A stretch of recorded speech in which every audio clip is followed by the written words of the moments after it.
alayhi salatu wasalam, he say, Na'am, sili ummiki. Na'am, go ahead, join to the ties to your mother, meaning give your mother what she is asking for. Right?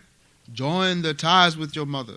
In other words here, give your mother what she is asking for. So, Asma, her mother was, at that point, a mushrika, polytheist. She came to Asma and she was asking for some wealth. Asma did not give because she did not know what was the ruling. Allahu Akbar. Right? She did not know the ruling. This woman was a mushrika, even though that's her mother. But she did not know what was the ruling. Right?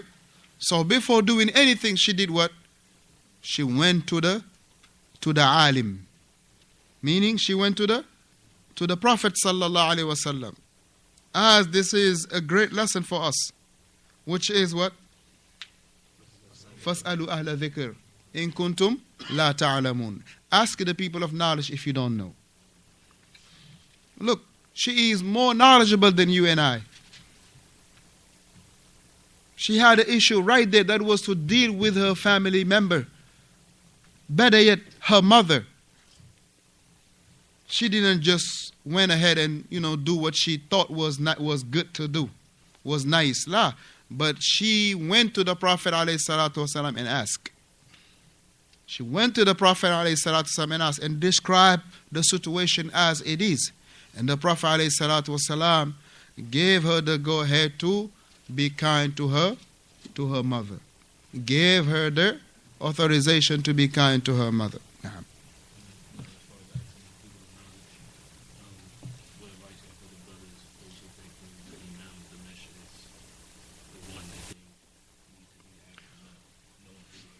Naam.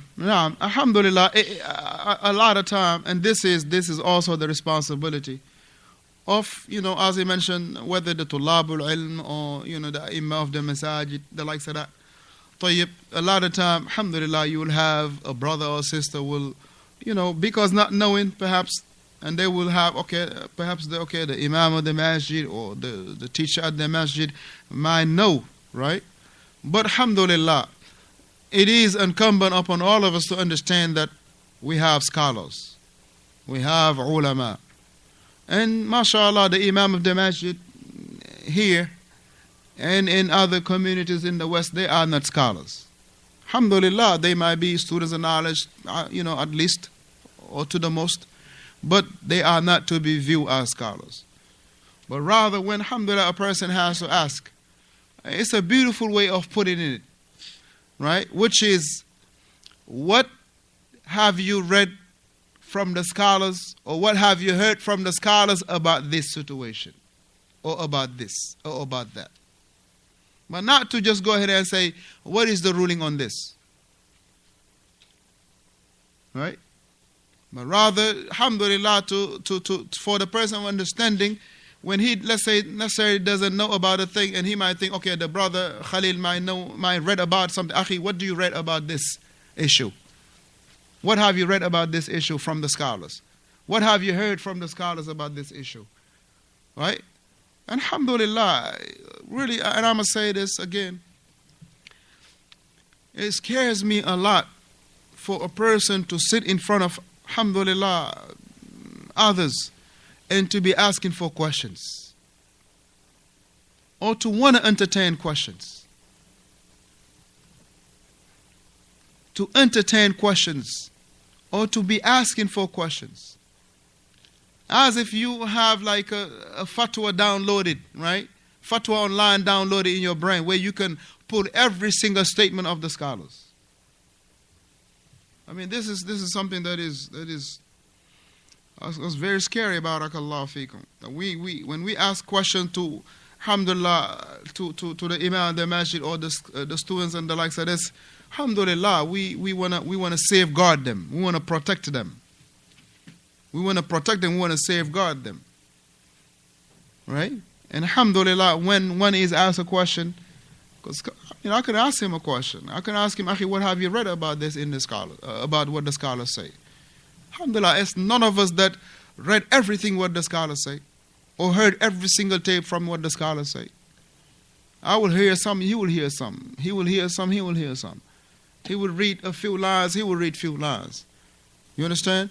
So not to portray him as the scholar or him as the scholar in how we ask questions, but rather we want to aid our brothers in regard to that. Alhamdulillah, akhi, what have you read from the scholars, or what have you heard from the scholars in regard to this particular matter? Alhamdulillah, the brother, he read something or he heard something, he would tell you that this is what I heard from Shaykh Fulan said it, or Shaykh Allan, he wrote this in his book or in that book. You know, alhamdulillah, so on and so forth. And then the people will be safe and you will be safe. Amma to be opening the flow for questions and answers. This is not barakallahu fikum for for I would say for our levels, barakallahu fikum. Not me or you. Naam. فأمور الدنيا والمعاملات التجارية, as in regard to the matters of the dunya and the transactions, yani of buying and selling, والمكافأة, and also the matters of yani returning the favor, right? مكافأة, and the matters of returning the favors. والتبادل بين المسلمين والكفار في المصالح التي لا تمس الدين, and likewise in matters of returning the favors, and likewise the exchange between the Muslims and the kuffar in that which is of benefit, of beneficial things. He say, as long as those things does not have none to do with the deen, as long as those things does not have none to do with the deen. وَكَذَلِكَ, likewise, التمثيل, and likewise barakallahu fikum in those implementation of a dawl. He say masi fi as-safarat, he say la ba'sa bihi, and likewise going to the some of the lands, and likewise traveling in those things that there is no matters of it, there is no issue of it. He say fala ba'sa bihi, there is no problem with that. Right? There is no problem with that. As long as it doesn't have none to do with the religion. Right?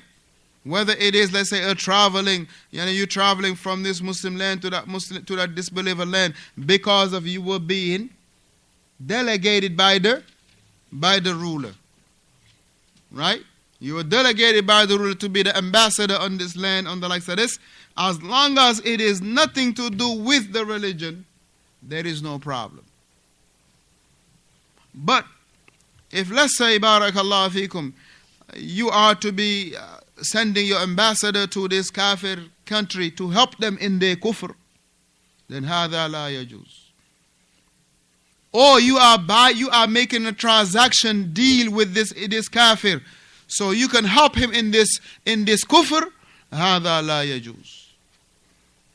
You're not helping him to establish kufr and disbelief.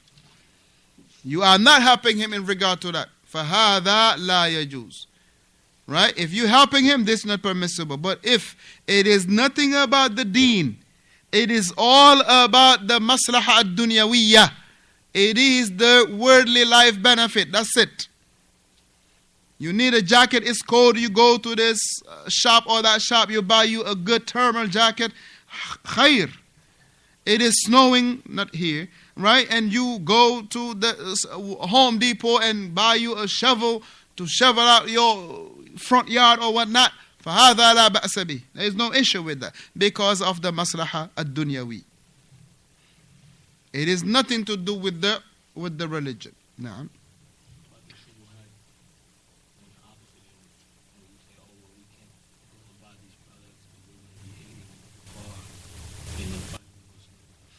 Now, this is barakallahu fiqh, hayakallah. This is one of these shubahat that you find the Ikhwan al-Muslimin they have.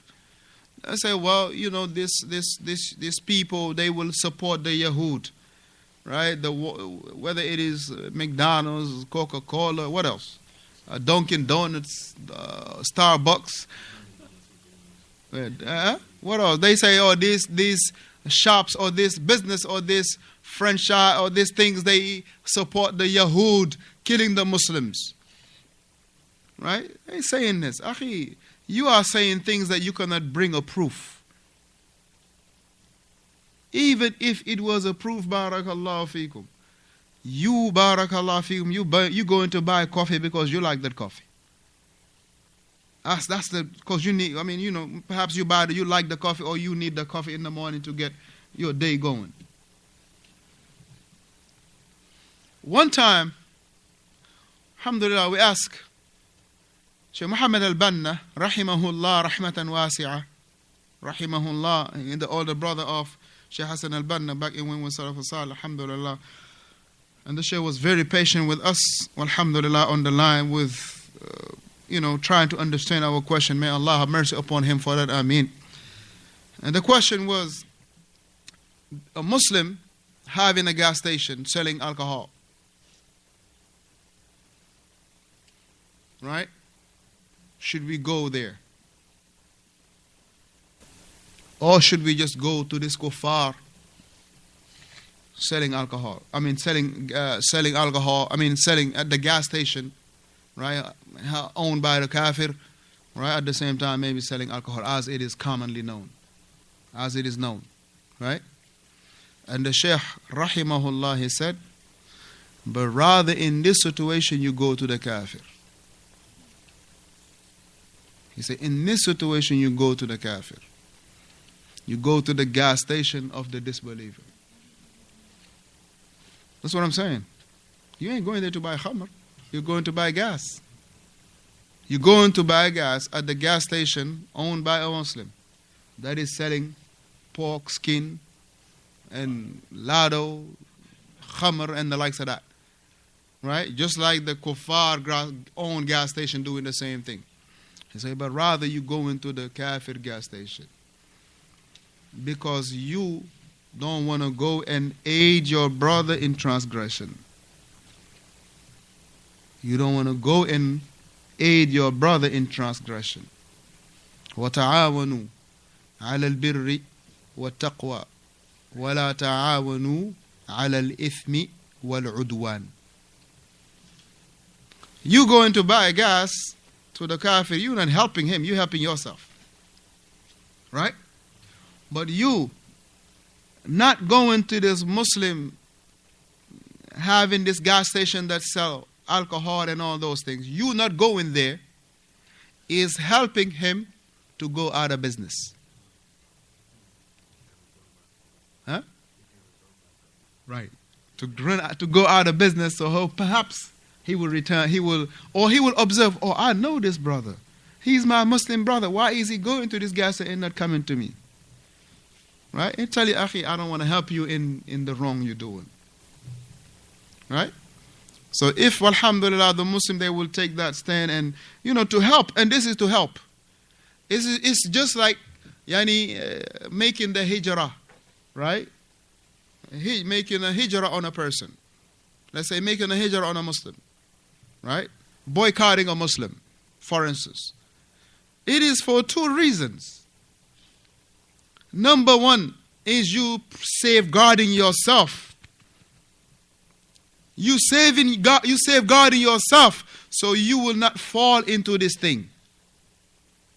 Let's say when you see, what's his guy name again? You see, let's say, bisect the Imam of the Tijani here around that area or that corner up there. Right?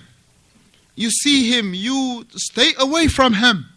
Why? Because you don't want to give him no room to talk to you. Whereas he will do what? He will start to call you. And as that happened, right? That he meet a people, a person or whatnot, he will give him a flyer telling him, oh, about come to our masjid and things like this. So you stay away from him so you will not lend him your ears. So he will not put the poison in it. Or the other reason why the Muslim, barakallahu fikum, boycott, for a do right, I'm saying. Boycotting another Muslim for a do right. right? It is because of what?